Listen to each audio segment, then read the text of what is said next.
दोनों ही मैचेस में उनको शिकस्त हुई है। इसमें बड़ी वजह उनकी बॉलिंग परफॉर्मेंस है, क्योंकि उनके batters on end of perform कर रहे हैं। पहले मैच में भी अच्छा टोटल दिया था, ये टोटल भी रिस्पेक्टेबल था। कल के मैच में क्वेटा ग्लैडिएटर्स के खिलाफ 188 रन चेज होते हैं। बट अब्दुल रज़ाक, यहाँ पर मसला ये भी है कि अगर आप डिफेंड कर रहे हैं तो इन कंडीशन में थोड़ा मुश्किल हो जाता है। ड्यू फैक्टर है, फिर पिच थोड़ी सी आसान हो जाती है, तो लक भी साथ नहीं दे रही है कुछ उनका, या फिर बॉलिंग के ही मसाइल है जिसकी वजह से वो मैचेस जीत नहीं पा रहे हैं। अक्सर ऐसे होता है, और जैसा मैंने पहले कहा कि लाहौर की पिचेस बहुत फ्रेंडली हैं और यहाँ पे 200 स्कोर बड़े आराम से चेज भी होता है, और पहली जो बैटिंग कर रही थी वो करती भी है। अभी देखिए लाहौर कलंदर की अगर बात कर रहे हैं, अभी फखर परफॉर्म नहीं कर रहे तो फिर भी वो 187 कर रहे हैं। अगर फखर परफॉर्म करते हैं तो डेफिनेटली वो 200 को टच भी करेंगे, ज्यादा भी कर सकते हैं। तो ये पिचेस का है, बहुत जबरदस्त पिचेस तैयार हुई हैं जिसमें चेज बड़ा ईजी हो रहा है और कहीं भी प्रेशर फील नहीं हो रहा। जिस तरह नाफे ने बैटिंग की है और फर्स्ट बैटिंग में सादा फरहान खेले हैं और जहां डाद खेले हैं, तो ये बड़ी देर के बाद जहां डाद जैसे बैट्समैन नजर आए हैं कि जो बिल्कुल फ्रेम ऑफ माइंड, उनका माइंड में कोई ऐसा प्रेशर नहीं है, एक टेक्निक बहुत अच्छी है, उनकी टांग आगे निकलती है। तो इस तरह की चीजें ये पिच जो है ना आपको दे रही है। जहां पिच थोड़ा सा टर्न लेगा, थोड़ा सा बॉल नीचे बैठेगा, थोड़ा सा ग्रास होगा, वो उम्मीद है शायद नहीं ना ही मिले, पर ये कि वहाँ पे पता चलेगा कि ये क्या टेक्निकल सारे प्लेयर्स परफॉर्म कर रहे हैं। इन पूरे मसाइल में सिकंदर बहुत डेस्परेटली राशिद खान को मिस कर रही है लाहौर कलंदर्स की टीम। अच्छी फील्डिंग मिस कर रही है। वो तो वेरी सॉरी, वो तो मसला है ही। हाँ, मतलब राशिद खान को तो पहले दिन से हमने कह दिया, मगर मैंने नोट बनाते जा रहा था, जब मैच देखता हूँ मैं लिखता जाता हूँ, हॉरिबल फील्डिंग। 2-3 कैसे छोड़े तो कैसे कैच नहीं, कैच आप कैसे मैच जीतेंगे, नंबर 1। नंबर 2 ये कि आपकी ग्राउंड फील्डिंग, पाँव के बीच में से गेंद निकल रहा है। I don't know what happened. मतलब ये तो लाहौर कलंदर के जो ऑफिशियल्स हैं, आकिब जावेद है, ये पूछेगा ना कि इतना फील्डिंग का। देखिए हमारे दौर में एक मैनेजर होता था 70 साल का और एक 55 साल का असिस्टेंट मैनेजर। यहाँ तो छींकने के ऊपर भी और 50 साल के फिजियो नहीं, फिजियो होता ही नहीं था यार।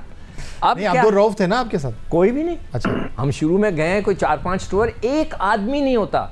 यहाँ पर तो छींको तो एक उसके लिए अलग कोच है, छींकने के ऊपर छींक कैसे रोकते हैं उसके लिए अलग कोच है। तो लड़कों को तो अच्छी फील्डिंग। अब मैंने हसनैन जो कि क्वेटा ग्लैडिएटर के हैं, इतनी बड़ी मिस्टेक उन्होंने की है कि गेंद जब आपके पास ऐसे आ रही होती है, आप गेंद के ऊपर नहीं जाते, अगर तेज़ी से आ रही हो आप उसको ऊपर से कवर करते हैं।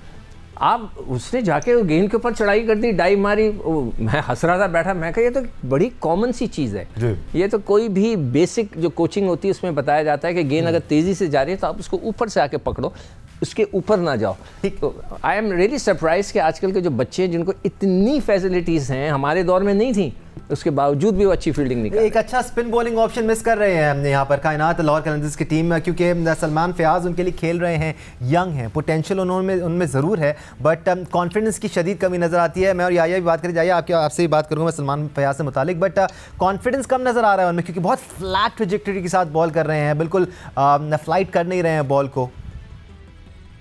बिल्कुल ऐसा ही है। और दूसरा ये कि फास्ट बॉलर्स की तरफ से भी उस तरीके की सपोर्ट नहीं मिल रही। हारिस रऊफ भी उस तरह फॉर्म में इस वक्त नजर नहीं आ रहे। उनका जो कॉन्फिडेंस लेवल ग्राउंड में नजर आ रहा है वो काफी कम है, और जो बॉलर्स हैं वो काफी ज्यादा रन्स दे रहे हैं हर ओवर में।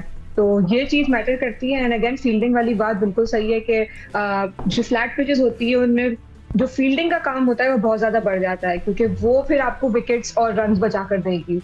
तो अगेन फील्डिंग बहुत मैटर करती है। और आगे आने वाले मैचेस में, क्योंकि पिचेस यही हमें पता है कि लाहौर की पिचेस इसी तरीके से ही सारी एक्ट करेंगी, तो डेफिनेटली फील्डिंग बहुत मैटर करेगी और इस चीज़ पे बहुत फोकस करना चाहिए। या हम 2-3 दिन से स्पिनर्स के रोल के बारे में बात कर रहे हैं कि अच्छे स्पिनर होना बहुत ज़रूरी है, specially on flat track. Salman Fayaz के साथ हमने सिकंदर रज़ा को बॉलिंग करते हुए देखा। एक नया बॉलर है, एक पार्ट टाइम बॉलर है। ऐसे क्या लाहौर कलंदर्स इस इवेंट में ज़्यादा आगे बढ़ पाएगी, because spinners important role play कर रहे हैं पीएसएल में इस बार।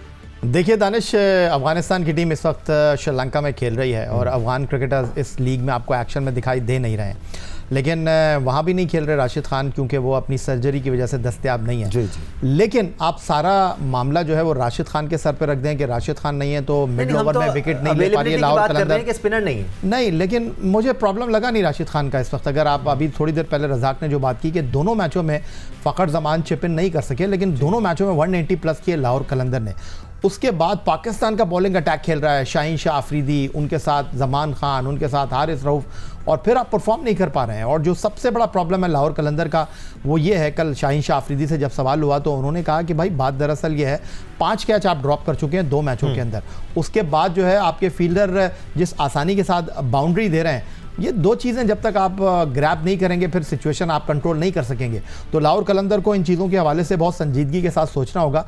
अभी पानी सरों से ऊंचा नहीं हुआ है, लेकिन उसके बावजूद लाहौर कलंदर के लिए नहीं परफॉर्म कर रहे हैं हारिस रऊफ, नहीं परफॉर्म कर रहे फ़खर जमान, बट उसके बावजूद लाहौर कलंदर की टीम पूरी तरह टूर्नामेंट मैन है। कैचेज आप हाथ से गिराएंगे, आप बाउंड्री जो है पाँव से मार के जो है वो बाउंड्री की तरफ फेंक देंगे, तो कैसे आप चलेंगे?